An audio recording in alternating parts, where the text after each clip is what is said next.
자, 안녕하세요. 반갑습니다. 네, 제가 오늘 준비한 설교를 먼저 올리고 시작할게요. 잠시만 기다려 주십시오. 예, 전 올렸습니다. 한번 볼까요? 자, 네, 네, 잘 올라갔네요. 자, 감사합니다. 제가 안경을 쓰고, 항상 여기 올라올 때마다 느끼는 거지만, 이 하나님을 찬양하는 이 시간이 곡조 있는 기도 같기도 하고, 또 형제자매들이 찬송하는 노래를 가사를 가만히 듣고 있다 보면 곡조 있는 설교 같기도 하고, 정말 이 시간만 잘 활용해도 우리 마음이 하나님께 다가갈 수 있는 좋은 시간이 되는 것 같습니다. 오늘도 또 우리 방송반과 함께 노래를 잘 준비해 주신 강수명 형제님 감사합니다. 또 우리 앞에서 코러스를 놓고 있는 우리 고은영자매도 특별하고, 또 우리 태길 형제 부부가 와서 한 분은 또 부창부수라고, 한 분은 기도하시고, 한 분은 찬양하고, 어쨌든 보기 좋습니다. 자, 댁에서 온라인으로 예배를 드리고 계신 모든 형제 여러분 안녕하세요. 여기 와서 예배 드리는 것도 참 도전이 되지만, 집에서도 이 시간에 앉아서 또 이렇게 온라인으로라도 함께 예배 드리는 것이 결코 쉬운 일이 아님을 잘 알고 있습니다.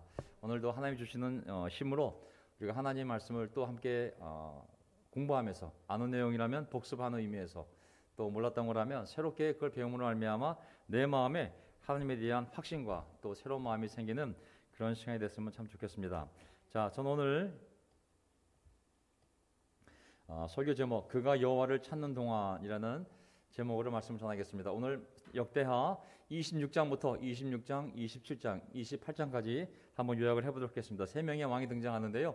그 왕의 삶의 특징이 분명하기 때문에 또 그들의 삶을 통해 우리가 또 무엇을 배울 수 있을지 한번 생각하는 시간을 갖고자 합니다. 설교 제목이 의미하는 것처럼 여호와를 찾는 동안은 하나님이 복을 주십니다. 아멘. 아무리 어려워도, 아무리 혼란스러워도 그 영혼이 하나님을 찾는 동안 하나님은 반드시 그 사람과 함께 하십니다. 그런 확신을 이 어려운 시대에 우리도 가져야 되지 않겠습니까? 오늘 설교 주제 하나님을 경외하라. 구약 왕들이 북쪽에 있던 남쪽에 있던 어떤 상황이 되었든지 간에 그가 하나님을 경외, 하나님을 두려워하며 하나님을 찾았을 때 하나님은 한 번도 그 왕을 거절하거나 배신한 적이 없습니다.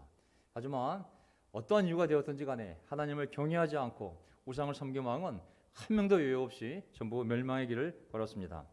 한 사람의 삶 속에서 전반부가 하나님을 사랑했다면 하나님이 그와 함께 하시고, 인생의 후반부에 하나님을 등졌다면 하나님 또한 그를 떠난 모습을 볼 수가 있습니다. 오늘 설교 요점, 세 명의 왕이 3대에 걸쳐 할아버지 우시야, 그 아들 요담, 그 손자 아하스 왕까지 이 세 명의 왕의 삶의 특징을 한번 살펴보도록 하겠습니다. 우시야 왕의 나병, 요담 왕의 하나님을 두려워함, 그 다음에 아하스 왕의 하나님에 대한 반항을 보면서, 자, 우리가 또 무엇을 배울 수 있을까요? 자, 먼저 우시야 왕의 나병을 한번 보도록 하겠습니다. 자, 역대하 26장 1절, 온 유다 백성이 16살 된 우시야를, 아마샤 왕의 아버지가 아마샤 왕이었는데, 아마샤 왕이 반은 선왕이었지만 반은 악한 왕이 아니었습니까? 자, 그 아들 우시야를 선택하여 그 아버지 아마샤의 뒤를 이어 왕으로 삼았다. 아마샤 왕은 참 비참하게도 자객이 보낸 자객에 의해서 정말 암살당해 고국으로 시신이 운반된 왕입니다. 하나님을 등지고 멀리 가면 멀리 갈수록 하나님의 심판도 무서운 것을 볼 수가 있죠. 자, 그 아들 우시야가 왕이 되었는데 4절, 우시야가 그의 아버지 아마샤가 행한 모든 일을 따라 여호와 보시기에 올바르게 행하였고 하나님의 뜻을 잘 가르치는 스가랴가 살아있는 동안 우시야가 하나님을 찾았으며 그가 여호와를 찾는 동안 하나님께서 그를 번성케 하셨다. 이 흐름이 멋지지 않습니까? 하나님의 뜻을 잘 가르치는, 하나님의 뜻을 아주 밝히 아는 이 스가랴라는 놀라운 지혜로운 자가 옆에 있었을 때에는 우시야가 그의 도움을 통해 하나님을 잘 찾았으며, 또 그가 하나님을 잘 찾는 동안은 하나님은 그를 어떠한 방면으로든 그를 번성케 하셨다고 나와 있습니다. 자, 구약을 보게 되면 배우는 확신이 뭐냐면 한 사람과 그의 나라의 번영은 조건부이다. 그 조건은 뭐냐면 하나님을 찾는 동안, 하나님 말씀을 통해 하나님을 찾는 동안은 하나님은 그 주변 상황이 어찌 되었든지 간에 반드시 그 영혼과 그 영혼이 인도하는 그 나라를 하나님이 보호하고 번영성케 하심을 볼 수가 있습니다. 우리가 어떤 어려움이 있어도 하나님을 찾읍시다. 아멘. 찾는 영혼 절대 망하지 않습니다. 자, 6절 우시아가 나가 블레셋 사람과 싸워. 자, 이 글들을 보면 하나님께서 우시아가 하나님을 찾았을 때 그랑 끝까지 함께 하시고 그를 도우셔서 어떻게 그랑 함께 하시냐면 블레셋 사람과 싸우던 8절 암몬 사람들과 싸우던 항상 우시아는 이기게 됩니다. 그리고 13절을 보게 되면 군대가 30만 7,500명이었으니 그들은 건장하고 강하여 전쟁에서 왕을 도와 적과 싸우는 자들이었다. 자, 우리가 아마샤 지난 시간에 배웠지만 아마샤 왕 때는 자기 군이 20만 명밖에 없었기 때문에 10만 명을 북이스라엘로부터 엄청난 은 100달란트를 주고 그 10만 명을 채용해 왔어요. 엄청나게 큰 돈이었지만 그 선지자가 와서 아니 왜 그 우상 숭배하는 북이스라엘 군사를 데려오냐고. 하나님이 함께하면 그 10만 명 없어도 괜찮으니 그냥 돈 다 날렸다 생각하고 돌려보내라고. 그때 아마샤는 그때 선왕이었습니다. 믿음이 있었기 때문에 아유 이 돈 어떡하지? 돈도 돈이지만 과연 내가 20만 명 데리고 나가서 3분의 1의 병력이 없어지는데 내가 과연 에돔과 싸워서 이길 수 있을까요? 그랬더니 하나님을 믿으라고. 10만 명 없어도 하나님 의지하면 이길 수 있다고. 그 은 100달란트 엄청난 돈이지만 하나님이 다시 몇 배를 갚아줄 수 있다고. 그 말을 듣고 아마샤가 정말 20만 명 데리고 나와서 승리하지 않습니까? 하지만 이제 그 아들 때 보게 되면 우시아가 하나님을 온전히 찾았을 때 이미 그 군대가 30만 명이 되었어요. 10만 명을 위해서 데려오지 않아도 하나님이 이미 튼튼한 군이 30만 명을 만들어 준 거거든요. 왜? 하나님이 그를 도우셨기 때문에. 왜 도우셨을까요? 그가 하나님을 찾았으므로. 26장 15절 그러자 그의 명성이 널려 퍼져나갔다. 그가 이처럼 강하게 되기까지에는 놀라운 도우심이 있었다. 아멘. 한 사람이 잘 되려면 반드시 무엇이 있어야 됩니까? 놀라운 도우심이 있어야 됩니다. 물론 그의 지혜와 힘도 있었는지 모르겠지만 이 표현을 보면 영어로도 보세요. marvelously helped라고 했잖아요. 아주 기묘하게, 정말 기묘하게, 기적적으로 그런 도우심을 받았다는 거 아니겠습니까? 이것은 하나님의 개입이 있었음을 말하는 것입니다. 나라의 부함이 있으려면 그 안에 많은 정치인과 경제학자들도 있어야 되지만 무엇보다도 하나님의 도우심이 있어야 되는지 믿습니다. 그 도움을 성경은 기묘한 도움, 놀라운 도우심이라고 표현하고 있거든요. 우리 삶에도 이 도우심이 있어야 우리 삶이 잘 되지 않겠습니까? 우리 아이들이 공부를 잘해도 하나님의 이 기묘한 도우심이 있어야 되고 우리가 사업을 하든 무엇을 하든 그것이 정말 온전히 잘 되려면 우리의 노력도 있어야 되지만 더 중요한 게 뭐냐면 하나님의 놀라운 도우심, 기묘한 도우심이 있어야 되는 줄 믿습니다. 아멘. 그가 하나님을 찾는 동안 하나님은 그와 함께 하셔서 이렇게 놀라운 도우심이 그와 함께하게 하셨죠. 16절 우시아가 강상하여지자. 아이고 또 시작입니다. 이제 우시아가 강상하여지자 그 마음이 교만하여 악을 행하였으니 여호와 그의 하나님을 거역하여 여호와의 전에 성소에 들어가 향단에 분향하려고 하였다. 이야 이거 다시 또 이거 교만해지니까 하나님께 불순종하는 삶이 어쩜 이렇게 패턴처럼 반복이 되는지 모르겠습니다. 참 이 왕들이 군사력으로 너무 강해지거나 경제력으로 강해지거나 정치 권력을 얻게 되면 항상 그 패턴이 교만 쪽으로 가지 않습니까? 강해지면 교만이라는 단어가 스스로 높이다는 뜻이니까 이야 어휴야 내가 이렇게 큰 나라를 갖고 있구나.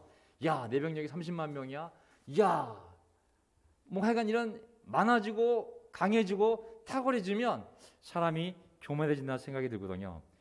교만해지면 바로 어디로 가냐면 그게 악으로 기울어지는데 악으로 기울어지는 첫 발자국이 뭐냐면 욕심입니다. 욕심이 굉장히 무서운 거거든요. 이게 교만에 시작된 이 욕심은 멸망으로 첫 발을 디딘 것과 똑같은 이 상징성을 띠게 됩니다. 보세요. 뭐가 아쉬워서 성소에 들어가 제사장이 해야 할 일을 본인이 하려고 했을까요? 이 향단이라는 것은 알다시피 지성소 바로 바깥에 이 성소에 매일 제사장이 들어가서 그 향단에 향을 올리는 일을 하잖아요. 오직 누구만 하게 되었습니까? 당연히 보세요. 민수기 18장 6절을 보게 되면 보아라 내가 이스라엘 자손 중에서 너희 형제 레위인을 선택하여 너에게 선물로 주었으니 아론과 그 아들들 제사장들에게 한 얘기입니다. 그들은 회막 섬기는 일을 하도록 하나님께 바쳐진 자들이다. 자, 너희의 제사장 직분은 내가 선물로 준 것이므로 너희의 제사장 직분은 내가 선물로 준 것이므로 외인이 가까이 하면 죽을 것이다. 아론과 아론의 아들들은 성소에 들어가서 알다시피 그 정면에 있는 그 향단에 항상 그 향을 피워야 되잖아요. 근데 그 일은 아무나 할 수 있는 것이 아니라 1년에 한 번 지성소에 들어가는 것은 오직 대제사장만이, 그리고 그 앞에 있는 성소에는 오직 아론의 후손들인 그 아들들만이 들어갈 수 있는 거였는데, 왕이 너무 업돼서 야 이것도 내가 할게 하고 그냥 지가 들어간 것이죠. 하지만 하나님은 분명히 경계를 지어줬거든요. 이거 구약 얘기입니다. 지금 얘기가 아니라 야 내가 목사야 너희들 감히 여기로 올라와, 이거는 잘못된 해석이고요. 이거는 구약 그 당시에 하나님이 정해놓은, 하나님의 권위로 정해놓은 질서와 경계를 얘기하는 겁니다. 제사장 직분을 딴 사람이 하게 되면 죽는다고, 그 사람은. 자, 7절, 너를 비롯하여 너와 함께 있는 내 아들들은 제단과 휘장 안의 모든 일을 위한 직무를 지켜 삼가라. 너희들만이 할 수 있다고. 너희들만이. 레위인조차도 여기 들어오지 못하고 바깥에서 일을 돕는 사람이라고. 그 경계를 하나님이 정해놓으신 거거든요. 근데 이 왕이 감히 제사장이 할 일을 그냥 해버린 거죠. 18절, 우시아 왕을 가로막고 말하기를, 자 이제 뭐라고 했을까요? 우시아여, 여호와께 분향하는 것은 왕이 할 일이 아니고 오직 분향하기 위해 성별된 아론의 자손 제사장이 할 일입니다. 성소에서 나가십시오. 왕께서 죄를 지었으므로 여호와 하나님께 높임을 받지 못할 것입니다 하였는데, 이건 뭐냐면 그 당시 제사장 아사랴라는 사람이 있는데, 이제 제사장 아사랴가 건전한 여호와 제사장 80명을 데리고 왕을 따라 들어가서 앞을 딱 가로막은 거예요. 이게 몸으로 말로 한 것이 아니라 딱 가로막고 어디를 가려고 하냐고, 진짜 이 확신을 갖고 그 정면에서 막아버린 거죠. 그리고 그 앞에 서서 이 말을 전한 것입니다. 이 욕심이잖아요. 우시아 왕의 욕심. 옛날에도 제가 어렸을 때부터 듣던 얘기가 있었는데, 제가 누구한테 들었냐면 제 어머니한테 들었던 것 같아요. 이 얘기를. 사람이 욕심이 끝이 없단다. 90살 99성 가진 사람이 한 섬 가진 사람한테 그 한 섬을 달라고 그런단다. 왜? 100섬을 채우려고. 사람의 욕심은 끝이 없는 거라고. 제가 어렸을 때부터 이 얘기를 들었던 것 같거든요. 근데 오늘 이 사건을 보니 더 와닿았습니다. 뭐가 부족해서 제사장이 해야 할 일을 그가 가서 하려고 했을까요? 왕직도 충분히 영광스러운 직인데 제사장 직까지 겸하려고 했던 것, 정말 그의 교만이고 욕심이었던 것이죠. 근데 이것은 왜 문제가 됐냐면 이 제도를 하나님이 세웠기 때문에, 하나님의 권위로 세운 제도이기 때문에, 질서이기 때문에 결국 그것은 제사장과 맞선 것이 아니라 하나님과 맞선 것이 된 것이거든요. 역대하 20년 19절, 우시아가 향로를 잡고 분향하려다 화를 내니 그가 여호와의 전 안 향단 곁에서 제사장에게 화를 낼 때 제사장들 앞에서 그의 맞박에 나병이 생겼다. 대제사장 아사랴와 모든 제사장이 그를 바라보니 왕의 이마에 나병이 생긴 것을 보고 왕을 그곳에서 황급히 쫓아냈으며 왕도 여호와께서 자기를 치셨으므로 급히 나갔다. 어떻게 보면은 우시아가 제사장에게 막말을 하고 화를 냈기 때문에 그에 대한 죄의 대가를 받은 것이 아니라 하나님의 권위로 세운 질서를 그가 깬 것에 대해서, 그것은 하나님에 대한 반항과 도전이라고 생각하고 하나님이 치셨으므로라고 나와 있잖아요. 결국은 하나님의 권위랑 맞선 것이 되어서 그가 이러한 질병을 얻게 된 것이죠. 조심해야 될 것은 구약에 보면 이렇게 하나님이 세운 모세나 아론과 함께 또 제사장에 대해서 그 권위에 맞섰던 고라 사건도 있고 또 여러 사건들이 발생할 때 하나님이 그들을 징계할 때 이런 구절들을 현대 교회로 가지고 와서 목사의 권위에 맞서지 마라, 장로의 권위에 맞서지 마라라고 생각한다면 그것은 완전히 오버한 거죠. 이거는 구약 당시에 세워진 제도들이고 우리는 다 만인 제사장, 다 하나님의 제사장들입니다. 서로를 존중하고 가족으로서 서로를 존중하고, 만약에 우리가 다른 직분이 있다면 그것은 하나님의 이 나라를 서로 봉사할 수 있도록 하나님이 준 은사를 가지고 우리에게 준 서로를 섬기기 위한 직분이지, 그것이 군대 같은 하이라키 조직을 만들려고 우리에게 준 권위가 아닌 거거든요. 그래서 우리가 그런 실수는 하지 말아야죠. 어쨌든 그 당시에 보면 이런 교만을 통해서 결국은 욕심을 내게 되었고, 그 권력욕은, 그 야망은 결국은 이렇게 하나님 앞에 죄를 짓는 모양이 된 것이죠. 21절 우시아 왕이 죽는 날까지 나병을 앓았으니 그가 나병 환자였으므로 여호와의 전에서 격리되어 별궁에서 살았으며 그의 아들 요담이 왕궁을 관리하고 그 땅의 백성을 다스렸다. 우시아는 죽는 날까지 이 나병을 앓게 되었는데 왕의 직분도 잃었죠. 명예도 잃었죠. 자신의 건강도 잃었죠. 평생을 왕에서 졸지에 문둥병자로 살게 된 것이죠. 그리고 문둥병자로 있으면서 그 아들이 통치하는 것을 뒤에서 바라보고 훈계만 하는 그러한 상황이 되었습니다.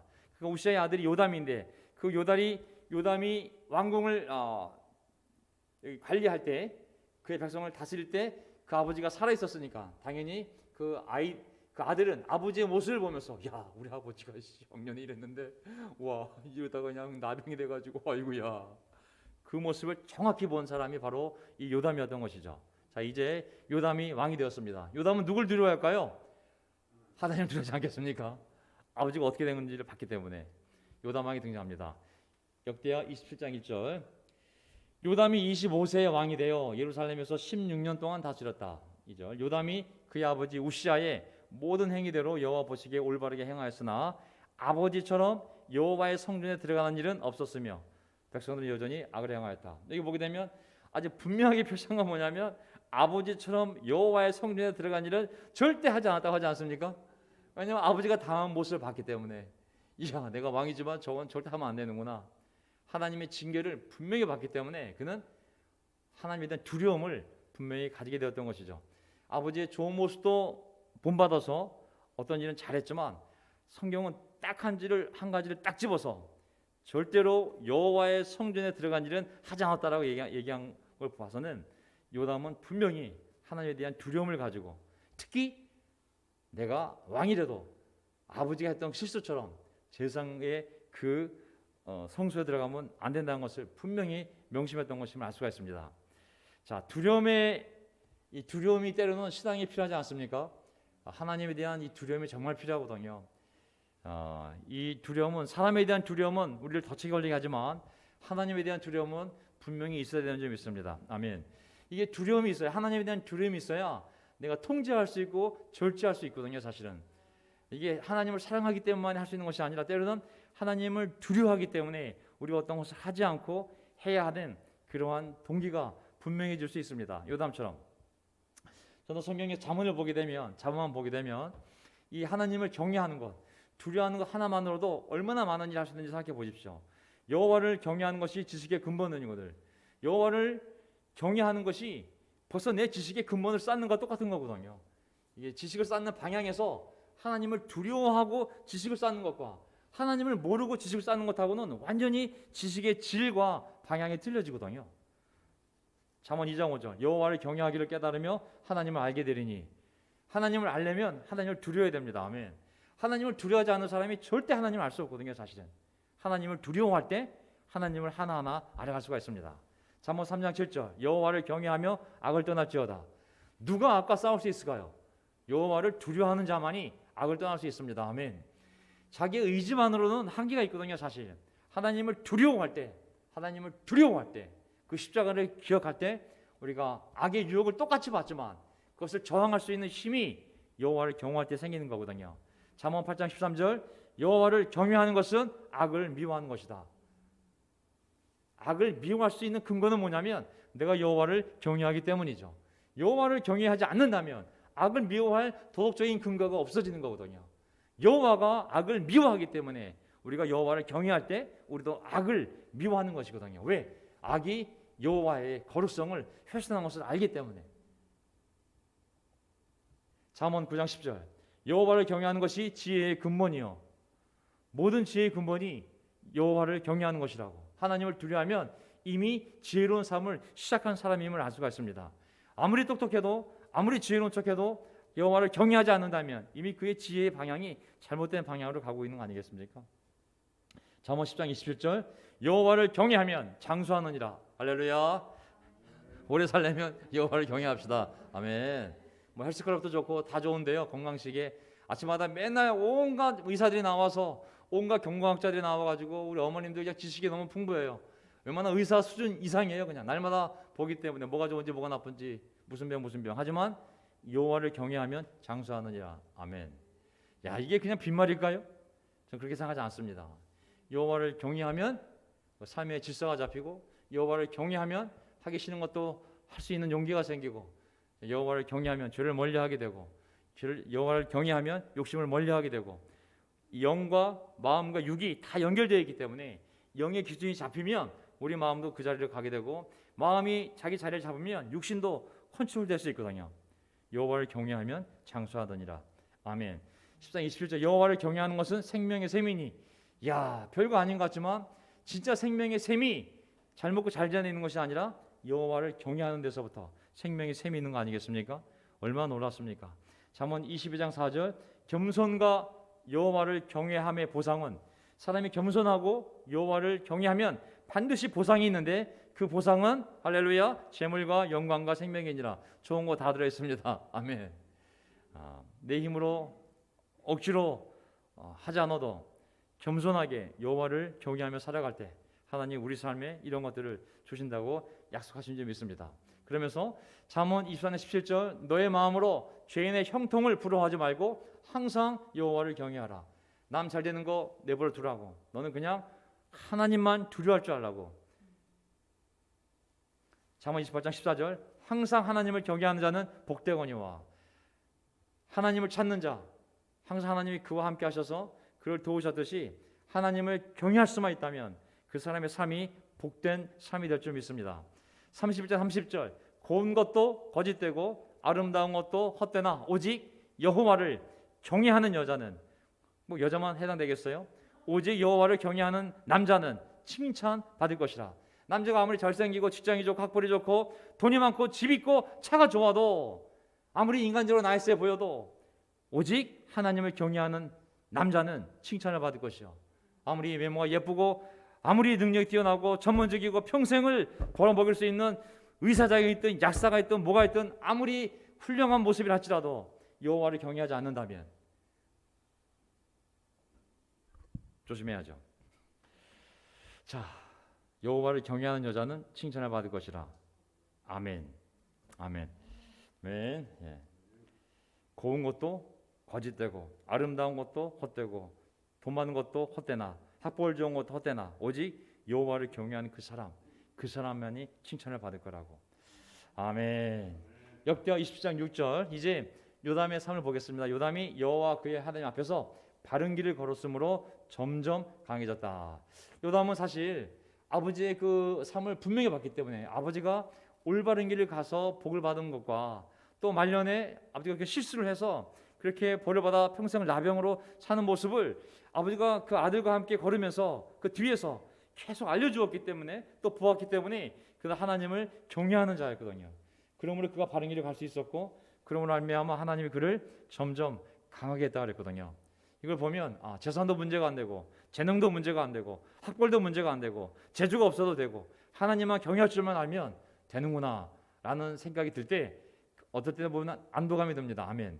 우리 자녀들에 대해서도 지금 어디 있는지 모르겠지만 그들이 결국 하나님을 경외하는 그 마음이 회복될 수 있다면 나머지는 하나님이 그 안에서 그런 배우자를 찾아주시고 또 그 안에서 그에게 맞는 직장을 주실 것이고 그의 건강, 그의 지식, 지혜 모든 것을 하나님이 책임지시는구나 라고 생각한다면 우리가 할 일은 아이들을 하나님을 두려워하는 자로 교육시키는 거 아니겠습니까?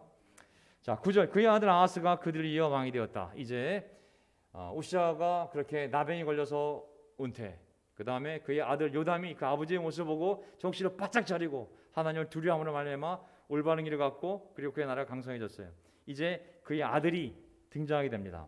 이 아들은 어떤 왕이 되었을까요? 세 번째 아하스 왕의 반항. 이 아하스 왕이 이게 잘 가지 못했습니다. 이 아하스 왕 볼까요? 28장 1절 아하스가 20살에 왕이 되어 예루살렘에서 16년 동안 다스렸다. 그는 그의 조상 다윗과 같지 않고 제일 안 좋은 평이 이 두 가지 평이거든요. 그의 조상 다윗과 같지 않고 여호와 보시기에 올바르게 행하지 않았다. 아주 최악의 평가 두 개가 오버랩이 되고 있어요. 다윗 같지도 않고 하나님 보시기에도 올바로 살지 않았다. 그가 이스라엘 왕들의 길로 행하였으며 이스라엘 왕들은 북이스라엘은 완전히 우상 숭배한 여로보암의 그 왕들, 그 이후 왕들이잖아요. 아하 왕도 그렇고 바알들을 위해 우상들을 부어 만들었고 이 아하스라는 왕은 이 간덩이가 부어가지고 바알을 섬길 정도가 아니라 바알을 부어 만들었다 그랬어요. 그래서 역사책에 보게 되면 이 아하스 왕은 북이스라엘과 남왕 통틀어서 최초로 유일하게 우상을 부어 만든 첫 번째 왕이 바로 이 아하스 왕이라고 했습니다. 간덩이가 아주 그냥 부은 왕이었습니다. 하나님을 안 믿는 정도가 아니라 우상을 섬기는 정도가 아니라 하나님을 대적하는 일을 적극적으로 도모하는 왕이 바로 이 아하스 왕이었거든요. 이 아하스 왕의 삶을 살펴보는 것도 볼까요? 3절. 그 어떤 짓을 했냐면 흰놈의 아들 골짜기에서 분향하였으며 심지어 여호와께서 이스라엘 자손들 앞에서 쫓아내신 이방인들의 혐오스러운 일을 본받아 자기 아들을 불태웠고, 이게 말이 됩니까? 이게 여호와를 믿는 백성의 왕이 자기 아들을 이방인들 이방신을 섬길 때 드리는 제사 방식으로 태워 이 제물을 드리는 게 인신제사, 동물 제사가 아니라 인신제사를 드린 거잖아요. 야, 이 인신제사는 자기 자녀를 신에게 바치겠다고 태워주기, 이 동물 대신 갖다 바치는 것은 인간의 이성으로는 지극정성인지 모르겠지만 하나님 보시기에는 아주 극악한 죄였거든요.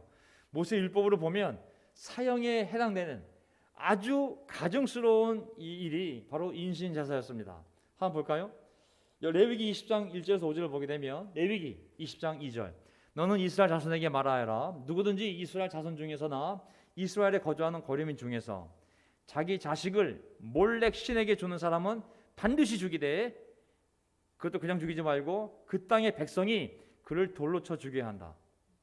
여호와께서 모세 하신 말씀에 그냥 쉽게 죽이지 말라고, 사람들이 안 보는 데서 죽이지 말고 그 사람들이 보는 가운데서가 아니라 그 사람들 손으로 죽게 만들라고. 왜? 누구도 그런 일을 하지 않도록 확실한 시청과 교육을 시키는 거였죠. 20장 3절 자, 나도 그런 사람에게 진노하여 그를 자기 백성 가운데서 끊어지게 하겠다. 이는 그가 자기 자식을 몰렉에게 바쳐서 내 성소를 부정하게 하고 나의 거룩한 이름을 더럽혔기 때문이다. 만약 그 사람이 자기 자식을 몰렉에게 주는 것을 그 땅의 사람이 눈감아 주고 그를 죽이지 않으면 내가 그와 그 사람과 그의 가문에 진노를 내려서 내 백성 가운데서 그 집안을 끊어버리겠다고 말씀하셨거든요. 굉장히 1절, 2절, 3절이 연결되어 있잖아요. 그냥 죽여라 뿐만 아니라 모든 사람이 함께 돌로 쳐서 죽여라. 만약에 그를 죽이지 않으면 그 가문을 내가 그 나라에서 다 지워버리겠다고. 야, 왜? 자식을 신에게 바치겠다는 명분으로 태워 죽이는 것은 인신 제사는 내 거룩한 이름을 더럽히는 것이고 내 성소를 부정하게 만드는 거기 때문에 절대 있어서는 안 되는 굉장히 강한 경고인데, 이 경고를 대놓고 무시한 자가 누구예요? 바로 이 겁대가리 없는 아하스 왕이에요. 야, 이 사람 정말 아마 요즘 말로 얘기하면 사이코패스? 그렇지 않고서 이렇게 겁도 없이 하나님 앞에 어떻게 이렇게 할 수가 있겠어요? 자기 자식을 불러 세워붙이고 하나님 하지 말라는데도 대놓고 아니 나 당신 말 안 들어, 난 정반대로 할 거야. 야, 이거 무섭잖아요. 사실은 저는 이거와는 약간 결이 다르지만 저는 이 모습을 보면서 우리에게도 경고가 됐어요. 어떤 경고가 됐냐면 자녀 교육에 대한 열정은 사실 좋은 거거든요. 근데 아무리 좋은 거라도 먼저 하나님의 나라 의를 구해야 되잖아요. 신명기 6장을 보게 되면 우리 자녀들에 대한 부모로서의 책임은, 청지기로서의 책임은 분명합니다. 우리 자녀가 20살이 넘으면 성인이 돼서 떠나가겠죠. 물론 죽는 날까지 우리가 정신적인 지주가 되어서 그들을 도와줘야 되지만 어쨌든 일정한 나이가 되면 성인이 돼서 우리를 떠나갈 때 우리가 자녀에 할 수 있는 시간이 맥시멈 20년입니다. 그래서 생각해 보았을 때 우리에게 그 20년 동안 주어진 제일 원칙은 뭐냐면 신명기 6장입니다. 내가 오늘 너에게 명령하는 이 말씀을 신명기 6장 6절 너의 마음에 있게 하고 너의 자녀에게 부지런히 가르치며 집에 앉아 있을 때나 길을 갈 때나 누울 때나 일어날 때나 언제든지 이것들을 말하라. 뭘 말하라? 내가 가르쳐 준 것을 먼저 너희들 마음에 있게 하고 가르치라고. 그 내용은 샤마 이스라엘, 들어라 이스라엘아, 하나님은 한 분이신데 그분의 이름이 여호와라고. 너희는 온 마음 온 뜻 온 정성을 다하여 그를 사랑하라. 이것을 너희 마음에 있게 하고 너희 자녀들에게 부지런히 때와 장소를 가리지 말고 가르치라 그랬거든요. 이것이 우리 자녀 교육의 첫 번째 원칙입니다. 우리 자녀 교육은 뭐 초등학교, 중학교, 고등학교, 대학교, 뭐 전문직 해서 뭐 좋은 대학 가서 아니면 자격증을 따서 잘 먹고 살 수 있는 바탕을 마련해 줘야죠. 아멘. 하지만 그것은 인간적 관점이고 하나님이 그 자식을 우리에게 주었을 때 하나님의 관점은 1번이 뭐냐면 온 마음, 온 뜻, 온 정성으로 하나님을 사랑하는 것, 하나님을 경외하며 하나님을 사랑하는 것. 이게 첫 번째. 자, 마태복음 6장 24절. 아무도 두 주인을 섬기지 못한다. 한쪽을 미워하고 다른 쪽을 사랑하거나 한쪽을 중히 여기고 다른 쪽을 없이 여길 것이다. 너희는 하나님과 재물을 아울러 섬길 수 없다.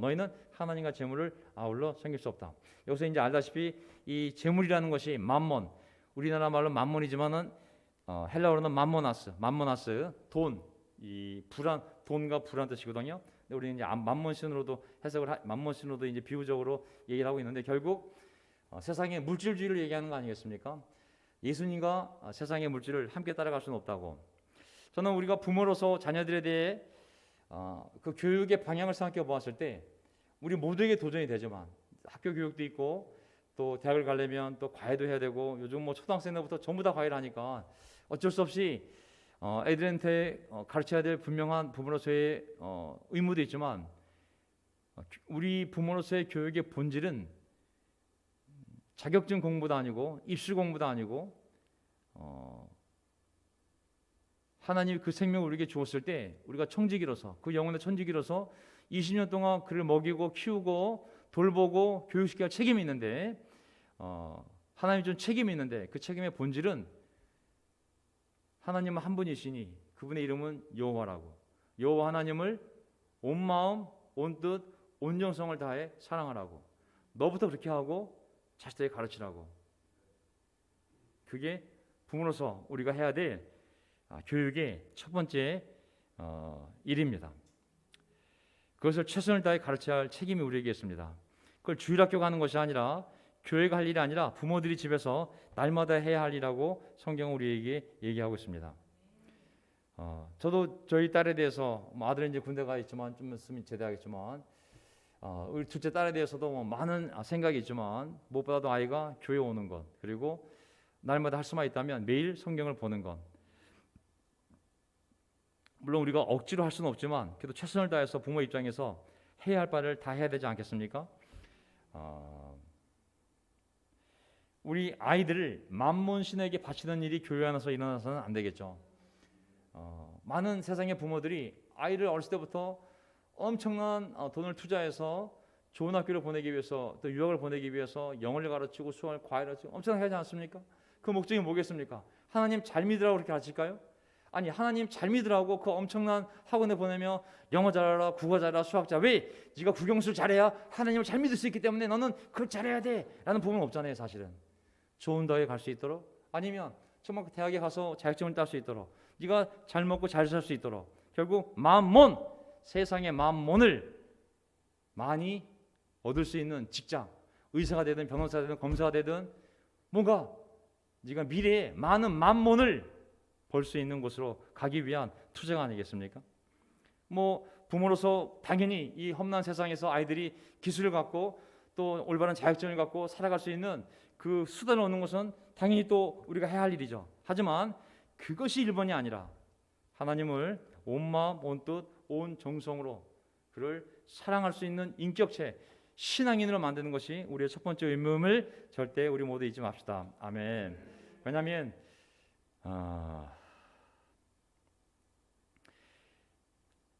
하나님을 경외하지 않는 영혼을 하나님이 절대로 복을 주시지 않을 겁니다. 한 영혼이 하나님을 경외하지 않는다면 그 영혼은 많은 죄를 짓게 될 것이고 그 죄의 결과로 많은 고통을 당할 것이거든요. 하지만 그가 학벌이 부족해도, 능력이 부족해도, 언변이 부족해도, 외모가 부족해도, 빽이 부족해도, 부모의 도움이 부족해도, 관계가 부족해도 그가 하나님을 두려워하고 하나님을 찰 수만 있다면 하나님이 그와 함께 하셔서 많은 복을 주실 줄 믿습니다. 우리가 잠언의 말씀 읽었듯이 하나님을 경외하는 자 얼마나 많은 복이 그와 함께 하지 않습니까?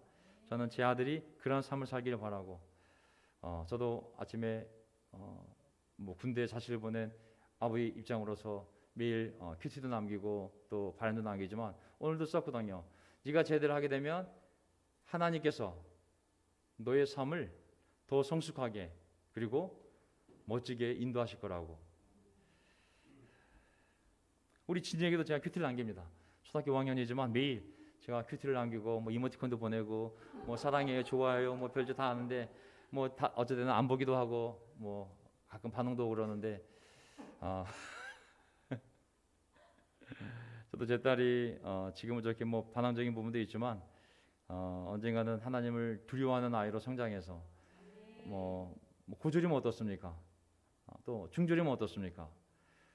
하버드 나오고 서울대 나와서 하나님을 떠난 자보다는 차라리 중졸이라도 하나님을 두려워하고 하나님을 경외해서 고운 것도 헛되고 아름다운 것도 헛되나 여호와를 경외하는 자 칭찬을 받을 거라고 하지 않았습니까?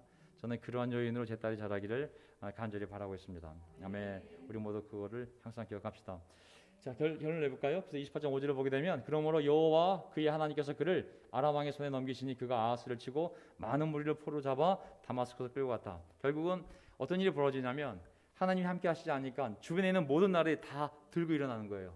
아버지 때는 하나님을 두려워해서 하나님이 함께 하시니 기묘하게 그를 도와서 모든 주변 나라를 다 지배하게 만들었는데 그가 하나님과 맞서게 되니까 그동안 지배해오고 조공받쳤던 나라들이 전부 들고 일어나 싸움이 붙는데 싸우는 족족 다 하나님의 백성인 이 유다가 지게 됩니다. 그래서 마지막에는 급하니까 어디다가 호소를 하게 되냐면 16절 아하스 왕이 아시랴 왕에게 사람을 보내어 도움을 요청합니다. 아이고 주변 애들이 난리가 났습니다. 저를 도와주십시오. 제가 보니 당신이 가장 강력한 이 군대를 갖고 계신데 우리를 도와주십시오. 제가 최대한 약간 이제 도움을 구하게 되거든요. 어떤 일이 벌어지냐면 자 이렇게 해서 이제 아시랴 왕에게 도움을 받으면 주변 나라들이 정리될 줄 알았어요. 왜? 아시랴가 가장 강대국이기 때문에 아시랴가 우리를 도와주기만 하면 강대국들을 다 이 주변에 있는 애들을 다 점령만 하면 그들을 점령하고 나서 뭐 조공을 바치던. 근데 그런 일이 벌어진 것이 아니라 어떤 일이 벌어지냐면 아시리아 군대가 왔으나 아수르 왕은 도리어 유다를 협박하여 막대한 공물을 요구하였다. 혹을 때려다가 오히려 혹을 붙이는 꼴이 된 거거든요. 어려울 때 하나님을 의지하지 않고 자기 생각을 믿고 우상에게 도움을 구하면 설사 잠깐 그 세력을 빌려서 그 도움을 받아 고통을 벗어날지 모르지만 시간이 지나면 엄청난 고통이 그를 기다리고 있음을 항상 기억합시다. 아멘. 하나님으로부터 오는 도움 외에 다른 잘못된 방법에서의 도움은 일시적으로는 도움이 될지 모르지만 결국은 그것이 올가미와 덫이 될 것이며 더 큰 고통으로 돌아온다는 것을 항상 잊지 맙시다. 아멘. 모든 어려움에 대한 도움은 오직 하나님으로부터 예수님을 통하여 오시는 줄 믿습니다. 아멘. 결국은 제가 시간이 없으니까 끝내겠습니다. 결국은 아하스 왕은 하나님과 맞서면 맞설수록 이렇게 어려워졌을 때 아이고 돌아온 탕자처럼 야 내가 하나님과 맞서니 맞설수록 더 고통을 당하는구나. 내가 이제 하나님께 돌아가겠다. 하나님 제가 우상을 다 버리고 이제 하나님 뜻대로 살겠습니다 하면 너무 좋은데 더 악해집니다. 얼마큼 악해지냐면 24절 아하스가 하나님의 전의 기구들을 모아 부수었으며 여호와의 전의 문들을 폐쇄하고 예루살렘 구석마다 자기를 위해 단을 쌓았으며 자기 자신을 위해 유다의 각 성읍에 산당들을 세우고 다른 신들에게 분향하여 여호와 그 조상의 하나님을 진노케 하였다. 와, 이 사람은 더 악이 서가지고 그냥 더 하나님과 맞서려고 백성들하고 더 죄를 짓도록 도모한 정말 이 약간 사이코패스적인 왕이 아니었나 싶습니다. 결국은 뭐 나중에 그 비참한 말로가 나오지만 우리가 믿어야 될 것은 어려울수록 오직 믿음을 키우고 하나님을 의지해야 됩니다. 아멘. 우리의 힘도 필요 없고 우리의 꾀도 필요 없고 우리 인간적인 조직도 필요 없습니다. 사람이 2명만 모여도 용기가 생기거든요. 한 4명 모이면 전 세계 점령할 것 같은 힘이 생깁니다. 하지만 힘은 오직 하나님으로부터 예수님을 통하여 우리에게 오시는 줄 믿습니다. 그래서 어려울수록 믿음을 키우고 하나님께 더 나아갑시다. 사도행전 4장 12절 이 예수밖에는 다른 아무에게도 구원은 없습니다. 아멘. 사람들에게 주신 이름 가운데 우리가 의지하여 구원을 얻어야 할 이름은 하늘 아래에 이 이름밖에 다른 이름이 없으니 그 이름이 예수 그리스도인 줄 믿습니다. 아멘. 어려울수록 예수 이름을 붙잡고 갑시다.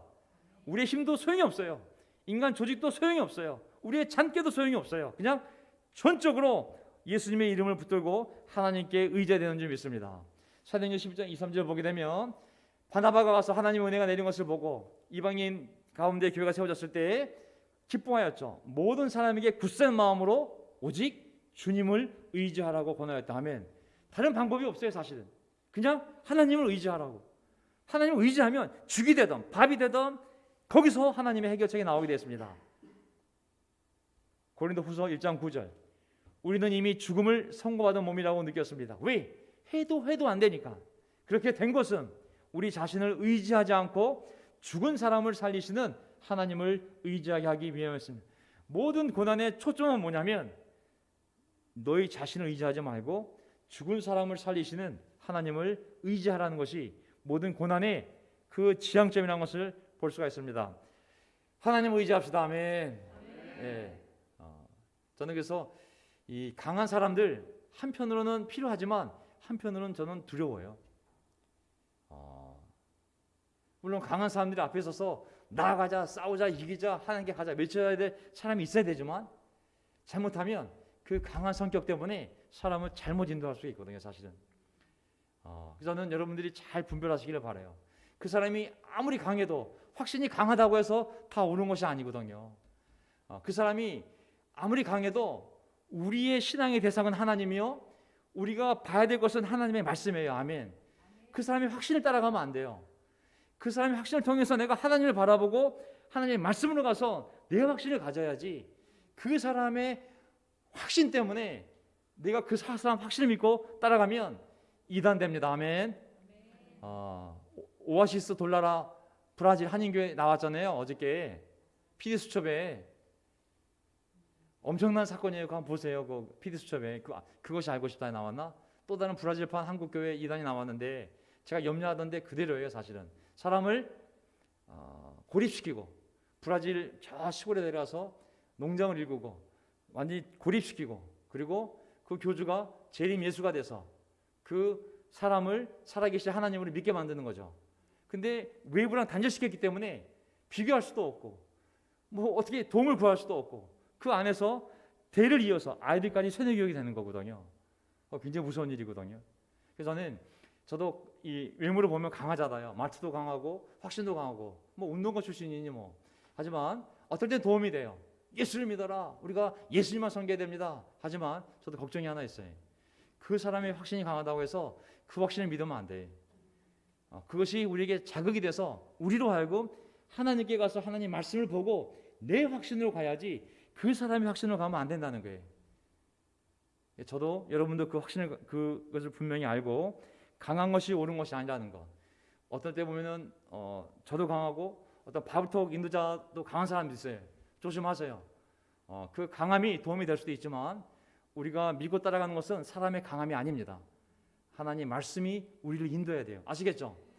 그래서 저 사람 확신 너무 강해요. 너무 열정적이에요. 네, 아멘. 하지만 조심하세요. 그것이 예수님의 모습이 될 수 없습니다. 우리가 닮고자 하는 것은 예수님이지 사람의 열정이 아닌 거거든요. 그래서 우리가 하나님과 사람을 분별할 줄 알아야 되고 하나님의 말씀과 사람의 가르침을 분별할 줄 알아야 됩니다. 아멘. 제가 주일날 설교를 해요. 주중에 설교를 해요. 이게 하나님 말씀입니까? 제가 말씀을 최대한 객관적으로 풀려고 노력하지만 말씀과 설교는 다른 거예요. 설교를 다시 검증해야 돼요.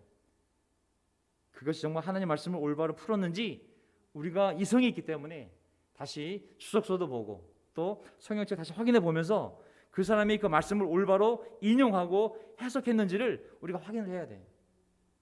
그렇지 않으면 어느 순간 그 사람이 하는 말이 하나님 말씀인 줄 알고 예수님을 따라가는 것이 아니라 어느덧 그 사람을 따라가고 있는 자신의 모습을 발견할 수 있거든요. 그래서 조심하십시오. 우리는 예수님을 따라 여기 모인 것이지 놀라운 한 신학자, 한 목사, 열정적인 한 장로를 따르기 위해서 여기 모인 것이 아닌 거거든요. 그래서 분명히 합시다. 우리는 예수님을 따르는 사람이라고. 아무리 강한 열정적인 확신 있는 사람이 있다 할지라도 그 사람을 따라서는 안 되는 거예요. 그 사람을 통해서 예수님을 따르는 것뿐이지. 아시겠죠? 아멘. 자, 어쨌든 마지막 구절인데요. 어쨌든 어떤 어려움 속에서도 우리가 이 두 가지 변할 수 없는 사실이 있는데 그 뭐냐면 하나님의 약속과 맹세라는 거예요. 그것에 의지하여 큰 위로를 받게 하려는 것입니다. 무엇을 의지해야 돼요? 하나님의 약속과 맹세예요. 아멘. 하나님의 약속과 맹세지 절대 사람이 아닙니다. 머리에 새겨두세요. 목사도 장로도 교사도 다 사람이지 않습니까? 그들을 통해 하나님의 약속과 맹세를 의지하는 것이 목적이지 그 사람의 확신, 그 사람의 열정, 그 사람의 양심, 그 사람의 용기를 우리가 의지해서 위로를 받는 것이 아닌 거거든요. 오늘도 하나님의 약속과 맹세를 의지하여 큰 위로를 받으며 계속 이 길을 함께 걸어갑시다. 아멘. 자, 제가 정리하겠습니다. 설교 제목, 그가 여호와를 찾는 동안. 어떤 어려움이더라도 여호와를 찾는다면 하나님 함께 하실 줄 믿습니다. 아멘. 설교 주제, 오직 하나님을 경외하라. 하나님을 경외한다면 이미 엄청난 하나님의 역사가 우리 가운데 함께 하신 줄 믿습니다. 우시아 왕을 봤습니다. 한때 겸손했지만 그가 금방 승리하자 교만해졌을 때 하나님이 그를 치셔서 그를 나병들게 하셨습니다. 그 아들 요담 왕은 아버지가 당한 모습을 보고 아버지의 선한 모습은 닮았지만 아버지가 했던 그 실수를 반면교사 삼아서 하나님을 경외하는 마음을 가졌기 때문에 하나님이 그 왕과 함께 하셔서 또한 그 나라를 강성케 했습니다. 하지만 그 아들 아하스 왕은 대놓고 하나님과 끝까지 반항하였을 때 정말 하나님께서 그의 삶을 정말 비참하게 만드셔서 하나님과 맞서는 것이 얼마나 어리석은 것인지를 그의 나라의 결과를 통해서 성경책에 기록해 주셨습니다. 제가 기도하고 찬송하고 오늘 중계 마치도록 하겠습니다. 참고로 이번 주일날 주일 예배가 있습니다. 추석이기 때문에 가족들과 함께 좋은 시간 보내시고요. 또 어떤 분들은 지방에도 가시고 또 우리가 연휴이기 때문에 또 야외 나가시는 분도 계실 거고 다 좋습니다. 어쨌든 제가 방송이 나가니까 약식으로라도 여기 와서 오시는 사람도 오셔서 같이 예배드리고 설교하도록 하겠습니다. 그래서 자유롭게 주일 계획을 세우시면 될 것 같습니다. 자, 주일 예배 있습니다. 아멘.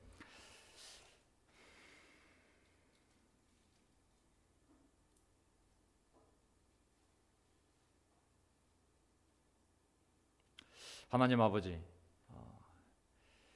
오늘도 왕들의 삶을 통하여 배웠듯이 하나님을 두려워하며 하나님을 찾는 왕을 하나님은 결코 버리시지 않았습니다. 그의 아버지가 어떠한 인생을 살았던 또 그가 어떠한 상황에 처했던 그가 정신을 차려 하나님을 경외하며 하나님을 찾았을 때 하나님은 기묘한 방법으로 사람이 쓸 수 없는 방법으로 하나님이 그와 함께 하셔서 그의 삶과 그의 나라를 복주셨습니다.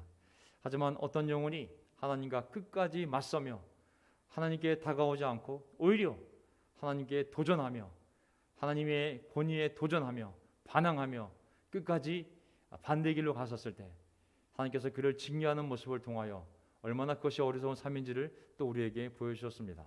하나님 이미 말씀을 통해서뿐만 아니라 저희 개인적인 삶에서 또 이 교회의 역사 가운데 속에서 저희가 이미 다 보고 경험한 내용들인 것 같습니다. 하나님 우리 삶의 날들 동안에 우리가 겸손하게 저희의 삶을 오직 하나님을 경외하는 삶을 살게 도와주시고 우리 자녀들도 오직 하나님을 경외함으로 말미암아 하나님이 주시는 복을 받고 살아가는 자녀들에게 도와주십시오.